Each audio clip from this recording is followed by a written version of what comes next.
when this text was first written in the 1950s, it was written in England. Oh, thank you. Just, okay. It was written in England. The English used the term Moor when they referred to these folk.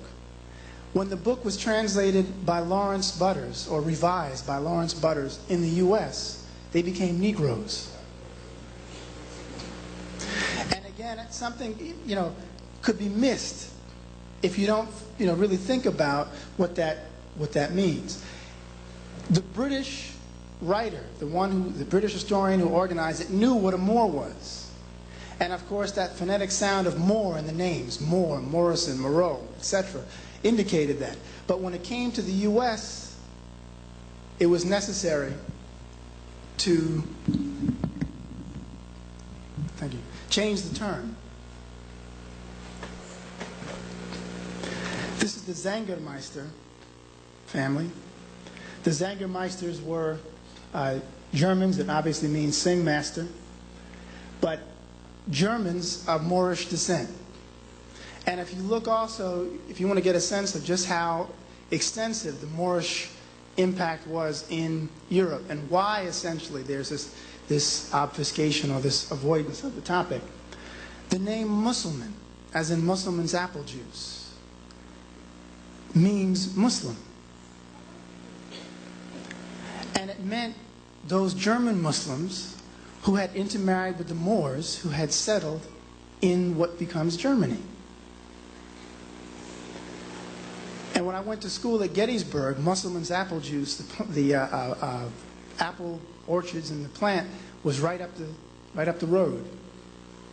The library I went to school, the library at school that I went at was Musselman Library. And of course, I didn't waste any time telling everybody at the school what the significance of that was. This is the family name Moore, armorial bearings of the Honorable Charles Moore.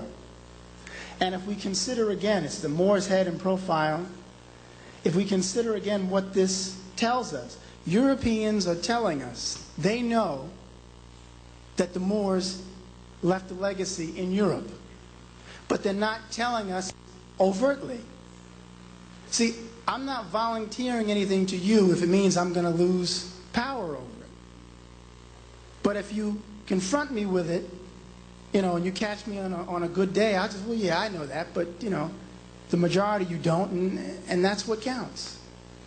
I have a colleague who was an English historian, and I, happened to approach her one time and ask her if she knew about this Moorish presence in England, and she just said, no, I didn't know it, and she's dealing with 15th century England. So I then went on recounting all these different sources and talked about the legacy and talked about the names, and she, after she finished, she nodded and she winked at me.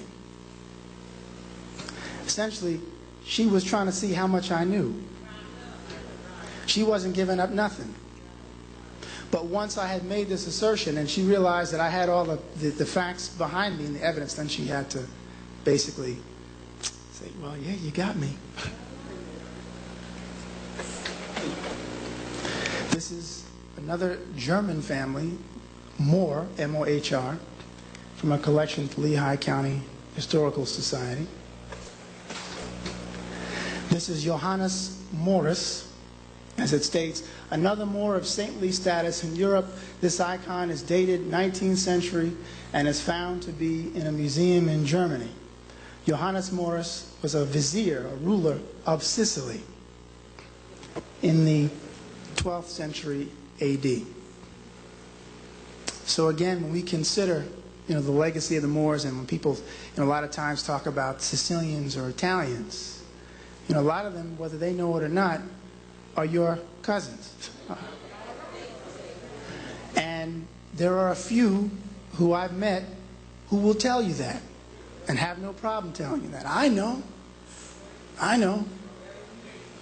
But very few, because there's no real benefit to it.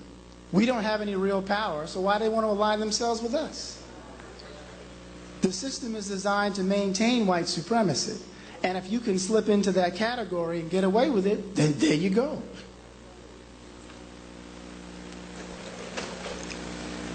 French, Dutch, and Belgian families with names of Negro. This is taken from Rogers, J. Rogers' text, Nature Knows No Color Line, and Negroes in coats of arms of noble families. But if you look, of course, at the names, now, Brother Rogers was using the term of the day. This is the name's Negro. He was clear that a Negro and a Moor were the same thing. It's not like this Lawrence Butters character before.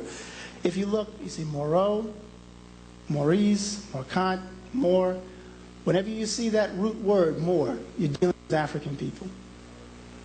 Morrison, Mormon, etc. In fact, that's another story, or another account. Don't get me started on the Mormons. Emperor of Morocco, whose mother was an unmixed, again from Rogers, Negro slave, who had tens of thousands of white slaves. Now, it's very important, again, I spoke to the brother coming over here, brother picked me up, Clarence, and I was sharing with him the legacy of slavery having worked both ways. We as Moors, we as African people also snatched up Europeans and enslaved them.